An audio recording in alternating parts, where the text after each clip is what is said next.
സാമൂഹ്യ സുരക്ഷാ പെൻഷനുകൾ, ക്ഷേമനിധി ബോർഡ് പെൻഷനുകൾ, സർക്കസ്, അവശ കലാകാര പെൻഷനുകൾ എന്നിവ നിലവിൽ പ്രതിമാസം 1600 രൂപയാണ്. ഇപ്പോൾ സർക്കാർ നിലവിലെ പ്രതിമാസ പെൻഷൻ 1600-നോടൊപ്പം 400 രൂപ കൂടി ഉയർത്തി പ്രതിമാസം 2000 രൂപയായി വർദ്ധിപ്പിച്ചതായി പ്രഖ്യാപിക്കുകയാണ്.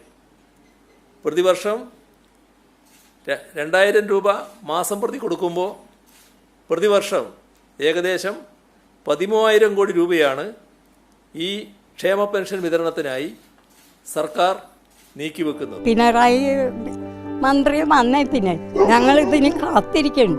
ഞങ്ങൾക്ക് മരുന്നും എല്ലാം മേടിക്കാൻ പെൻഷനൊക്കെ കാത്തിരിക്കുന്നു. ഇത് ആ മന്ത്രി വന്നതിൽ വളരെ നന്ദി, ഉപകാരം. ആ മന്ത്രി വന്നാൽ ഞങ്ങളുടെ ഭാഗ്യം. കിട്ടൂല എന്നൊക്കെ പറഞ്ഞു. പക്ഷെ ഞങ്ങൾ അതിന് വെല്ലുവിളിച്ച് ഞങ്ങളുടെ മന്ത്രി ഈ പിണറായി വിജയൻ ഇരിക്കണ കാലം വരെ ഞങ്ങളുടെ പെൻഷൻ കിട്ടിയിരിക്കുമെന്ന് പറഞ്ഞു. സന്തോഷമായോ? സന്തോഷമായി, വളരെ നന്ദി.